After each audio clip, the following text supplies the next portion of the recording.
Aurangabad renaming का मामला, ये शुरुआत कहाँ से हुई थी और किस बेस पे ये नाम बदलने की बात की गई थी? मीटिंग हुई और तय किया गया कि ये गवर्नमेंट का जो नोटिफिकेशन आया है इसको हम चैलेंज करेंगे। सालिक हसन खान को गिरफ्तार करने की कोशिश की गई, अबू रहबर इनको भी गिरफ्तार करने के लिए पुलिस ने वो किए।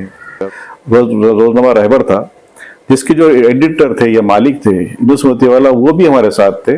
अच्छा। वो किसी चीज को नहीं मानते। उन्होंने कहा कि पिटीशनर चेंज नहीं होगा, जिस कमेटी का जो सदर है हलीम अशर वही पिटीशनर होगा।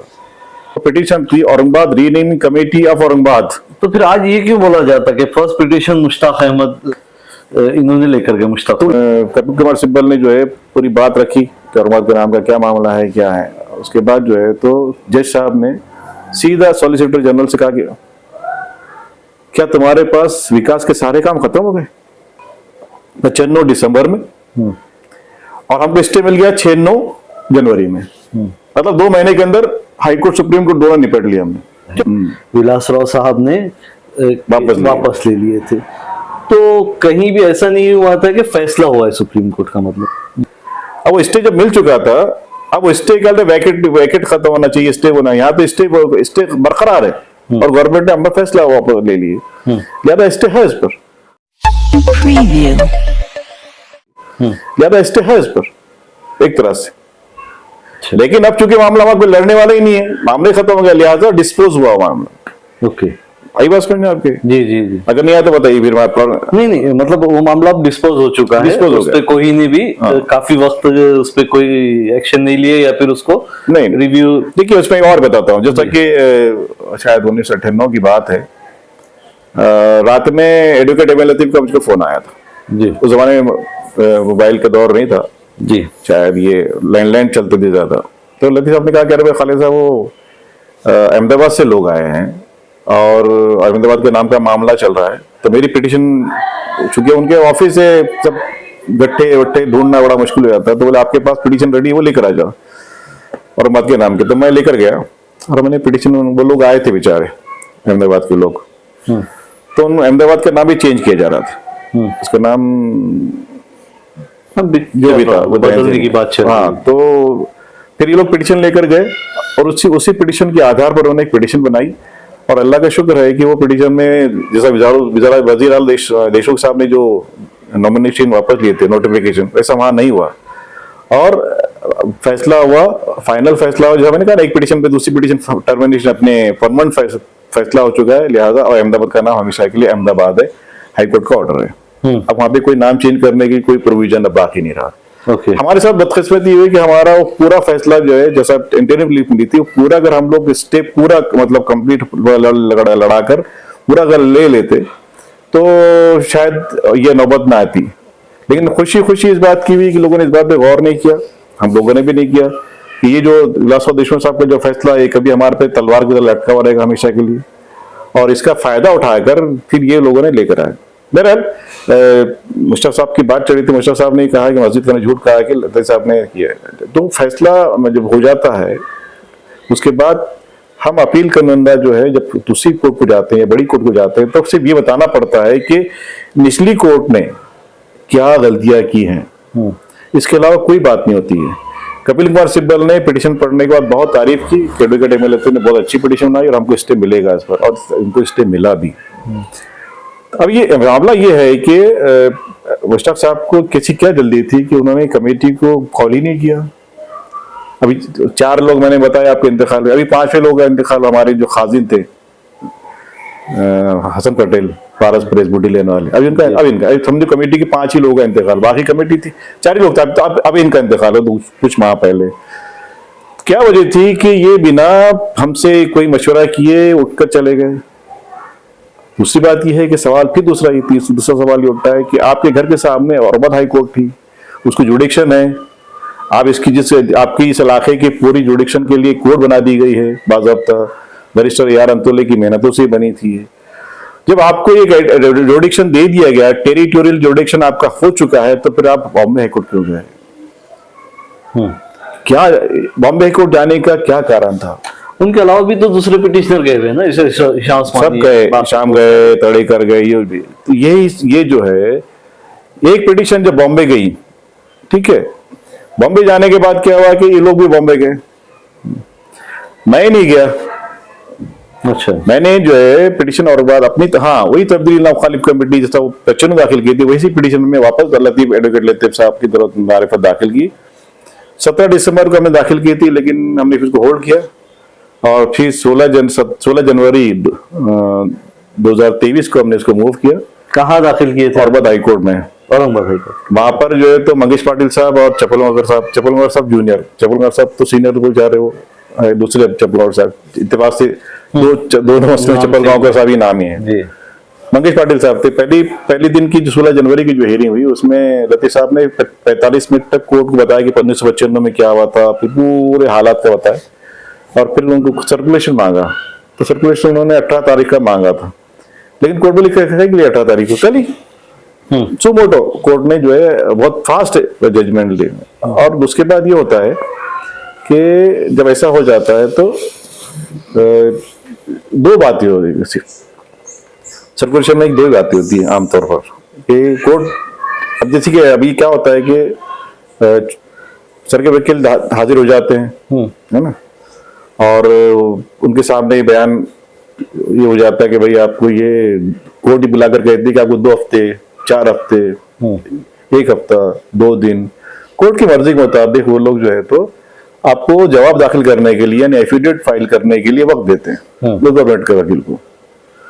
तब तक स्टेटस को जब जवाब दाखिल करेंगे टेम्पररी स्टे मिल जाता है आपको, जैसा सुप्रीम कोर्ट में मिला था। मगर ये हुआ कि अब हम जब ये 4 बजे हमारा मैटर निकलने के बाद जो है तो एक वकील साहब खड़े हो गए और उन्होंने सरकारी वकील के काम में कुछ कागजात पेश किए और वो कागजात में जो है तो बताया गया कि 93 PIL public interest litigation 93 the sitting bench Bombay में चल रही है, लिहाजा औरंगाबाद हाई कोर्ट को इसको समाप्त करने का इख्तियार नहीं है। कौन से वकील साहब से? आप उसका नाम डिस्क्लोज करेंगे, अभी हम जिसको जो है तो इसलिए नहीं करना चाहते कि अभी मामला जब खत्म हो जाएगा तो इंशाल्लाह हम लोग करेंगे उसको भी, क्योंकि इंतजार का मामला ना हो जी। तो स्टे मिलते हमारे को ये साहब ने करे, तो उसके बाद जैसे हाथ में उन्होंने कागज भी दे दिए उनके, तो सरकारी वकील के जरा जान आ गई उसने कहा कि भाई माय लॉर्ड ये ऑलरेडी ये पिटीशन जो है औरंगाबाद हाई कोर्ट में बॉम्बे हाई कोर्ट में चल रही है, सिटिंग बेंच पे चल रही है, लिहाजा आपको हक ही नहीं है औरंगाबाद हाई कोर्ट को इसकी समाप्त करने का। तो ये बात कोर्ट की समझ में आ गई।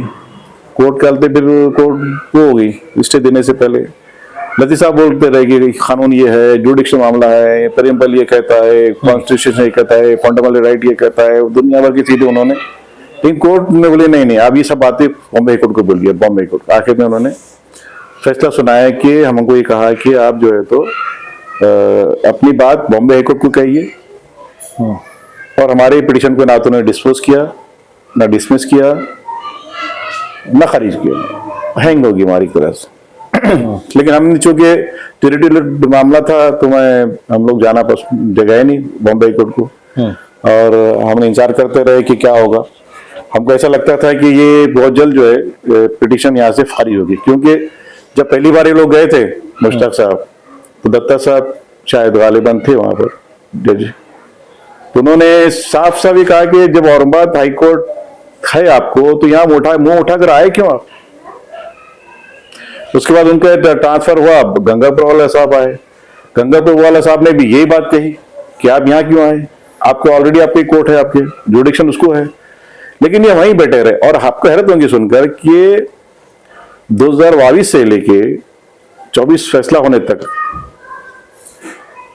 यानी कि 2024 में जो फैसला हुआ ये 2 साल तकरीबन का पीरियड रहा, और जो मामला हमने 2 महीने में खत्म किया था ये 2 साल में भी खत्म नहीं कर सके। और हैरत की बात ये थी कि इनकी जो पिटीशन का जो स्टेज था वो एडमिट ही नहीं हुआ आखिर तक, इनका फैसला भी हुआ तो प्री एडमिशन स्टेज पर हुआ। अभी जो रिजल्ट आया उठा के देख लीजिए आप स्टेटस क्या है, एडमिट ही नहीं, कोर्ट ने उनको कबूल ही नहीं किया था। जैसा कि मुश्ताक अहमद साहब की एक औरंगाबाद में छवि है कि औरंगाबाद नाम के लिए लड़े, तो आपका उनका कुछ ऐसा पर्सनल है जो आप इतनी सारी बातें कर रहे हैं, आपके पास कुछ प्रूफ है डॉक्यूमेंट को लेकर के ये चीजें हुई है जो आप आज बताए हैं? तो सारा हमारे पास ही है ना, उनके पास तो कुछ भी नहीं है। आपको क्या क्या है ये तो एक बात, ये तो एक मैं नहीं हूँ, सारा औरंगाबाद शहर ही जानता है ना इसको। हमारी उम्र के जो लोग हैं वो सबको मालूम है हकीकत क्या है। आप लोग कभी सामने क्यों नहीं आते हैं? कई बार आए, इसके बाद तो मुश्ताक साहब कई बार मेरी मीटिंग में शामिल हुए, उन्होंने वो आए, उन्होंने बोले हाँ ठीक है हमसे गलती हुई। कई बार मीटिंग में खुद शामिल हुए, कई बार उन्होंने फोन पे बात की, सब मैं उनके घर पे गया, वो आए। लेकिन जब वो मामला जब जो है, और मामला कब बिगड़ा था, जब मैंने उनसे, इनका मामला चल रहा था Bombay honourable high court, Bombay high court में, बॉम्बे हाईकोर्ट में मामला चला रहे थे आप, और उठकर एक दिन उन्होंने चले गए सुप्रीम कोर्ट को। ये बात है मार्च 2023 की। तो 23 को जो है इत्तेफाक ये था कि इन्होंने बॉम्बे हाईकोर्ट से सुप्रीम कोर्ट चले गए। भाई आप जब ऑनरेबल हाईकोर्ट को नहीं गए, आप बॉम्बे हाईकोर्ट गए, बॉम्बे हाईकोर्ट में आप पिटीशन चला रहे हैं, तो फिर अब क्या जरूरत थी सुप्रीम कोर्ट जाने की? एक मामला हुआ था, डायरेक्ट सुप्रीम कोर्ट गए थे, और भी पिटीशनर थे उसमें, हाँ गए थे, आप भी जो गए थे। तो वो क्यों गए हुए आप, जब आपका मामला आपके औरंगाबाद में आपने बॉम्बे हाईकोर्ट में चला रहे पिटीशन, आप जब पिटीशन अब यहाँ खत्म नहीं होंगी तो आप उसको अपील में सुप्रीम कोर्ट जा सकते हैं ना, बीच में क्यों चले गए आप? सवाल। और उसके बाद हैरत अंगेज बात बताता हूं मैं आपको कि जिस दिन 23 मार्च को 2030 को पिटीशन वो लगी हुई थी, तो हैरत अंगेज बात यह है कि उस दिन सुप्रीम कोर्ट में ना तो कपिल कुमार सिब्बल मौजूद थे, ना मुश्ताक साहब मौजूद थे, कोई नहीं था।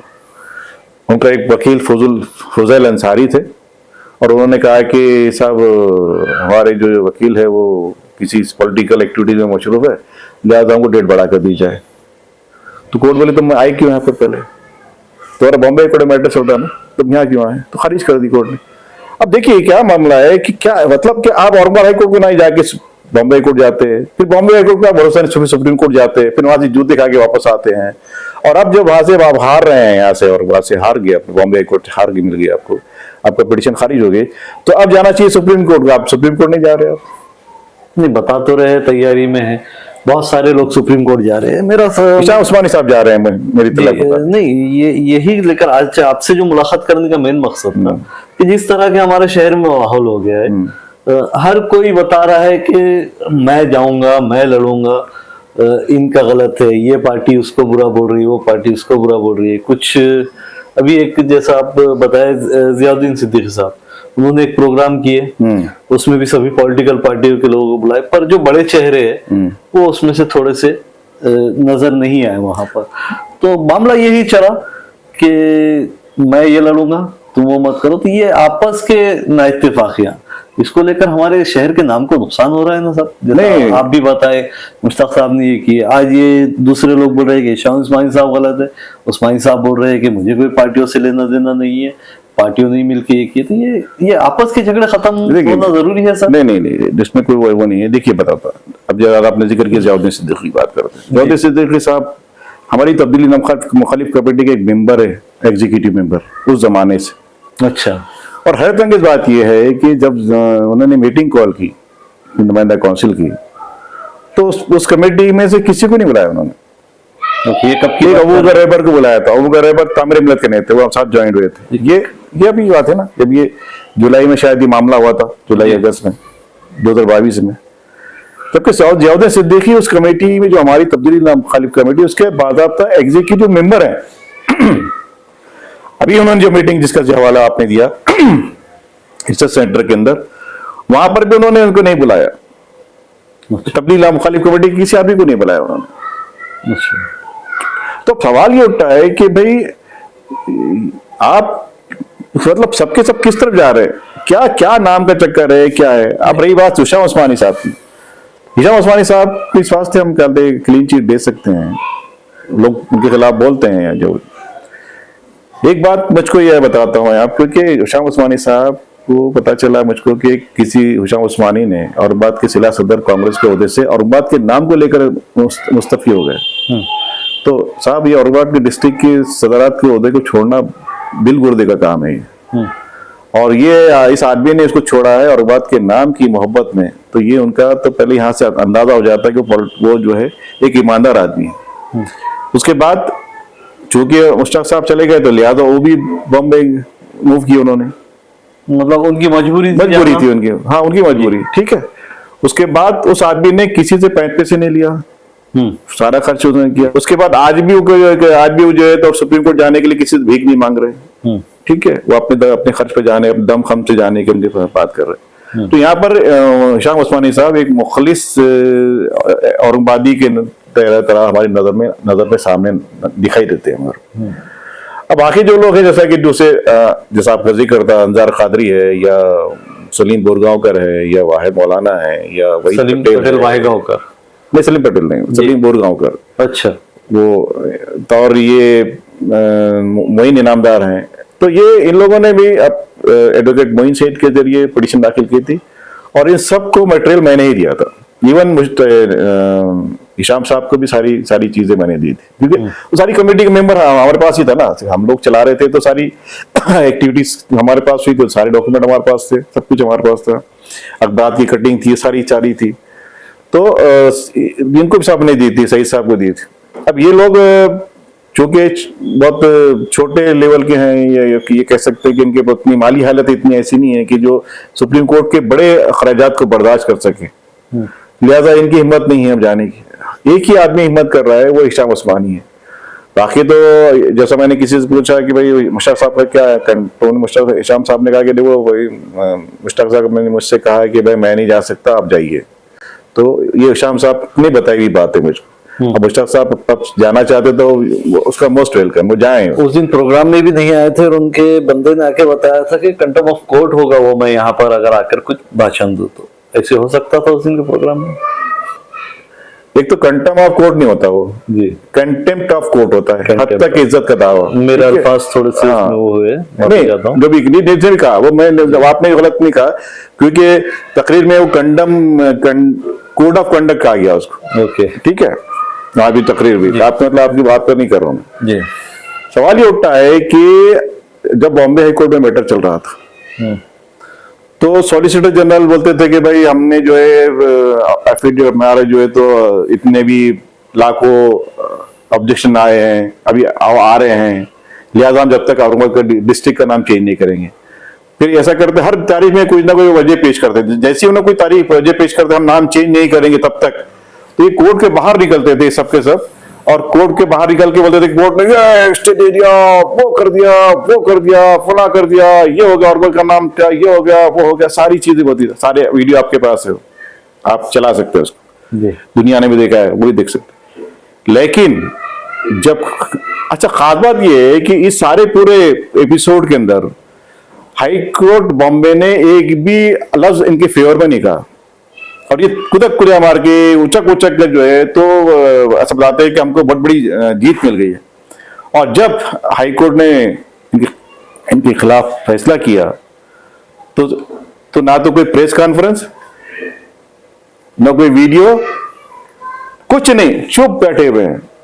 एक मरतबा तो इन्हें अलंकार में एक मीटिंग भी ली थी, प्रेस कॉन्फ्रेंस बहुत बड़ी भारी भरकम, सारे लोग बुलाया गया था, और सब तकीबे ने कहा था कि खालिद वो तो वलीमा था मुश्ताक का, वो तकीब भाई ने कहा था, लोग बोलते हैं, और तकीबे को बुलाया गया था स्टेज पे, वो तकीबे बोले मैं नहीं आता स्टेज पर। तो ये जब भाई आपको कुछ भी नहीं हो रहा था तो आप तकरीर मीटिंगें ले रहे हैं, प्रेस कॉन्फ्रेंस ले रहे हैं, लोग खिला रहे हैं, खाने खिला रहे हैं, लोग चादरें पिला रहे हैं, शौले दे रहे हैं, फूल पिला रहे हैं, और जब आप हार गए तो आप चुड़ी चुप, तब क्यों नहीं आपने किसी वीडियो को ये सभी चीजें चलती रहेंगी। अभी का जो मामला है, आपको क्या लगता है कि औरंगाबाद के नाम को वापस से लाया जा सकता है, क्योंकि नाम तब्दील हो चुका है। बहुत सारे लोग ये है कि नाम नहीं बदलेगा, औरंगाबाद है रहेगा, पर नाम ऑफिशियली तब्दील हो चुका है गवर्नमेंट तरफ से, बहुत सारे डॉक्यूमेंट, इवन बच्चों की स्कूल की किताबों में पर भी ये आ चुका है, ठीक है, समझ अभी पॉसिबल है ये नाम वापस से लाना? देखिए एक बात समझ लीजिए कि सबसे पहले 95 में इसको स्टे मिला था, ओके, गवर्नमेंट ऑफ महाराष्ट्र ने नोटिफिकेशन जारी किया था, उस पे स्टे मिला HNO में। उसके बाद गवर्नमेंट ऑफ महाराष्ट्र ने वो नोटिफिकेशन वापस ले लिया विलासराव देशमुख ने। फिर उसके बाद 2022 के अंदर गवर्नमेंट ऑफ आती है बाल ठाकरे साहब ने, उद्धव ठाकरे साहब की, वही नोटिफिकेशन जारी करती है। फिर कुछ दिन बाद वही शिंदे सरकार जो है तो वापस वो नोटिफिकेशन वापस ले लेती है, राइट, फिर एक नया नोटिफिकेशन जारी करती है। सवाल ये उठता है कि क्या ये मजाक चल रहा है? कानून कुछ देखा जा रहा है? जिस कानून को जैसा उन्होंने लैंड रेवेन्यू एक्ट की जो दफात के तहत नाम चेंज करे हैं, सेक्शन 4 के तहत, 6 और सेक्शन 4 के तहत, तो सेक्शन 4 से ये कहता है कि मान लो जैसे हमारे पास जालना जिला नहीं था, तालुका जालना था औरंगाबाद का, तो जब बंतले साहब ने इसको नाम चेंज करे तो रेवेन्यू के अंदर एक कानून है कि अब आप किसी शहर का मतलब उसका गेट बढ़ता है, तालुका बनता है या जिला बनता है, तो वहां उसका नाम चेंज किया जा सकता है। तो नाम क्या चेंज होता है? तालुका जालना के बजाय कट करके वहां सिर्फ जिला जालना लिखा जाता है। यही परमिशन आपको है और इसी को बुनियाद बनाकर वहां केसेस लड़े गए। 95 में भी यही बात लाई गई थी, जबकि दूसरे कवानीन जो है 1953 की गाइडलाइन जो है गवर्नमेंट ऑफ महाराष्ट्र की, गवर्नमेंट ऑफ इंडिया की है, ये सब कहते हैं कि औरंगाबाद हिस्टोरिकल सिटी का नाम तो बदल ही नहीं सकते। दूसरी बात कई फिर उसमें कि एक नाम जो है हो, दूसरा नाम ना हो, गांव का नाम ना हो, खरिया का नाम ना, तो कई ये तो ये है कि औरंगाबाद का नाम ये लोग कितना भी करो। और इससे पहले भी जोसेफ साहब की और राजरत्ना मैडम की जज ने सुप्रीम कोर्ट ने एक मैटर में इसी नाम की तब्दीली के लिए एक वकील ने पिटीशन फाइल की थी कि हिंदुस्तान भर की जितने गलियां, गांव, तालुके, जिले, शहर जो मुसलमानों के नाम पर है, उन सबको नाम को चेंज करने के लिए कमीशन कायम किया जाए। वो कमीशन कायम करके वो कमीशन जो है तो सब नामों को चेंज कर दे वो हिंदुस्तान भर के।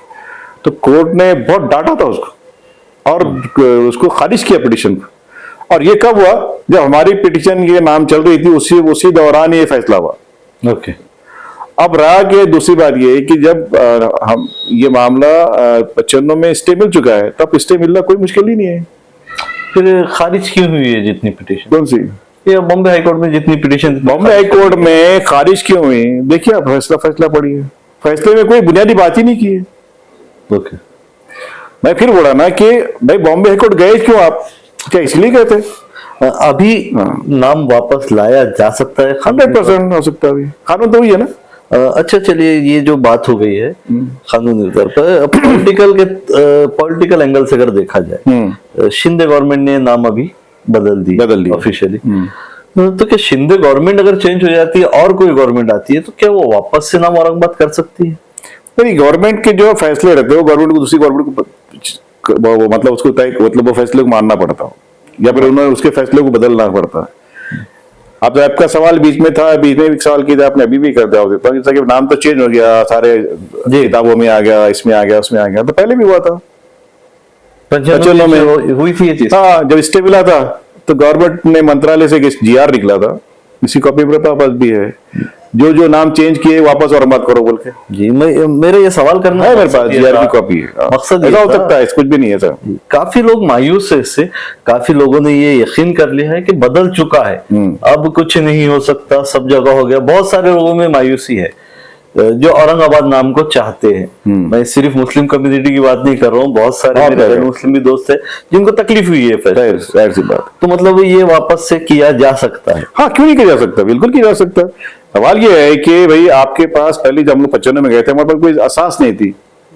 अब तो सुप्रीम कोर्ट का स्टे है, नोटिफिकेशन सारे निकले हुए हैं। और दूसरी बात ये है कि कानून ही नहीं है ना बदलने का, तो अच्छा बदल जा सकता, बदल जा सकता। और बदलने के बाद सुप्रीम कोर्ट जैसे उसको स्टे करेगी, इनको GR निकालना पड़ेगा गवर्नमेंट महाराष्ट्र को, सब नाम चेंज करो बोल के, फिर करोड़ रुपए खर्चा होगा इनका नाम चेंज करने का। लेकिन होगा वो अगर हम सही तरीके से, एक बात और समझ लीजिए आप, हम कोर्ट को ये बता सकें कि निचली कोर्ट ने हमारी किन किन बातों को नहीं पूछा। जैसा कि बहुत बड़ा बुनियादी पॉइंट ये है कि नाम चेंज करने के लिए नोटिफिकेशन जब लाया जाता है कि एतराजात दाखिल करने किए जाते हैं। एतराजात यहाँ पर 7 लाख के करीब एतराजात दाखिल हुए, कुछ फेवर में, कुछ मुखालिफत में। जो एतराजात दाखिल हुए हैं वो एतराजात पर हेयरिंग होना जरूरी है, उस पर तो हुई नहीं है, कोई हेयरिंग नहीं हुई। कोर्ट में सॉलिसिटर जनरल ये कहता रहा बार बार कि हम कहते हैं सेटिस्फाइड करने को टाइम दो, सेटिस्फाइड करने को टाइम दो, लाखों आ गए और फिर एकदम से खारिज हो गए, बिल्कुल खामोश। कोर्ट उस वक्त क्या कर रही थी? कोर्ट ने क्यों नहीं पूछा कि भाई ऐसे आपने जो है नोटिफिकेशन, जो लाखों कोर्ट नोटिफिकेशन जो आए हुए हैं पुरिंदर और बात के लिए उन लोगों के, उनका क्या हुआ? पहले के मामले में आपका जो मामला है बहुत स्ट्रांग है। अच्छा, अभी जो फैसला हुआ है, वो हमारे पास जो फैसला हुआ था औरंगाबाद हाई कोर्ट में, वो फैसला एक अच्छा फैसला था वो। लेकिन ये फैसला तो इसमें फैसला ही नहीं हुआ ना, इसमें तो नाइंसाफियां हुई है, और ये नाइंसाफी के सामने रखी कोर्ट के। अच्छा सर, एक आपसे एक और सवाल था मेरा, जो ये सभी लोग कह रहे हैं कि मैं पिटीशन डालूंगा, मैं जाऊंगा सुप्रीम कोर्ट, हम जाएंगे, सब अलग अलग बात कर रहे हैं, बहुत सारे 3-4 लोग हैं जो कर रहे हैं, तो सुप्रीम कोर्ट में एक ही याचिका जानी चाहिए या 2 से 3 जाएगी तो फायदा रहेगा? जैसे आप कानून का अपने केस लड़ चुके हैं इसमें। देखिए, एक बात बताता हूँ कि एक भी कर सकते हैं, 1000 भी कर सकते हैं। अच्छा, जब भी बैन हो, ये दुनिया भर की बहुत सी पिटीशन होती हैं, मतलब कई से मामला तो जिसमें हिंदुस्तान भर से सुप्रीम कोर्ट में, हाई कोर्ट में पिटीशन फाइल होती है। पिटीशन फाइल करने का हक सभी को है, ये बुनियादी हक है, इसको कोई रोक नहीं सकता, सबका हक है।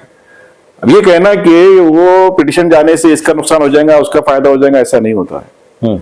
मैं अगर पिटीशन दाखिल कर रहा हूँ तो मेरा अपना एक व्यू है, मेरा अपना एक वो है, मैं कोर्ट के सामने अपनी बात को रखता हूँ, आप अपनी बात रखते हैं, आपका वकील अपनी बात रखता है, सबको हक है दाखिल कर सकते हैं, उसका कोई नुकसान नहीं होता है जी। जो लोग ये कहते हैं कि किसी वजह से नुकसान हो रहा है, असल में वो अपनी गलतियों को छुपा रहे हैं। कोई भी पिटिशनर जो है वो गलत चीज तो लेकर जा ही नहीं जाएगा ना, वो तो औरंगाबाद के नाम के लिए लड़ रहा है, तो औरंगाबाद के बाद नाम की बात करेगा। ये है असल में एक साजिश है, ये भी हजारों पिटिशन है। तो अब आपने शाह उस्मानी साहब की बात की है, बीफ बैन के, वो भी बीफ बैन में एक पिटिशन है, हजारों पिटिशन है। लास्ट टाइम उस पे इलेक्शन के मामले में लेके जाइए आप, तो यूएम के मामले में लेके जाइए आप, हजारों पिटिशन है, सैकड़ों पिटिशनर है इसके अंदर। तो ऐसा थोड़ी होता है पिटिशनर होना, बल्कि ये होता है कि कभी कभी तो ये कहते हैं वकील कि भाई 1 से 2 लोग करेंगे तो कोर्ट को लगता है कि नहीं यार, एक सिर्फ अकेला आदमी नहीं चाह रहा है और लोग भी चाहते हैं, तो उन पर कोर्ट को लगता है कि नहीं यार, आपकी राय में ज्यादा लोग ना अच्छी बात है, बुरी बात नहीं है। इस पे सर हम आपसे फिर किसी दिन और मुलाकात करेंगे, काफी वक्त इसमें गुजर चुका है, बहुत लंबा हो गया। जो आपने डिटेल बताई है काफी अच्छी है। ये आज इंटरव्यू लेने का मकसद ये था कि जिन लोगों को पता नहीं है, जो हमारे यूथ है, कि औरंगाबाद के नामांतरण का पूरा क्या मामला था, वो आपके सामने आए। तो खालिद अहमद साहब ने काफी डिटेल में आज हमें बताया, बहुत मुश्किल से हमें इनका वक्त मिला है, तकरीबन 1 महीने से ट्राई करने के बाद आज वक्त मिला है सर का। तो सर आपने हमें वक्त दिया, उसके लिए बहुत बहुत शुक्रिया। तो ये पूरा मामला था औरंगाबाद नामांतरण को लेकर, यहाँ से शुरू और आज की तारीख तक ये मामला क्या चल रहा है। ये हमारा पार्ट 2 है। पार्ट 1 में आपने देखा है कि औरंगाबाद हिस्ट्री पे हम कहाँ से ये औरंगाबाद नाम का मामला शुरू हुआ था, उस पर हमने बनाया। ये पार्ट 2 है। तो इस मामले को आप किस तरह देखते हैं, हमें अपनी राय कमेंट कर जरूर बताएं। ऐसे ही और मुद्दे देखने के लिए हमारे चैनल से जुड़िए, हमारे चैनल को सब्सक्राइब कीजिए, इस वीडियो को लाइक कीजिए और ज्यादा से ज्यादा शेयर कीजिए। मैं शहाब यासीन, महाराष्ट्र न्यूज टुडे, औरंगाबाद।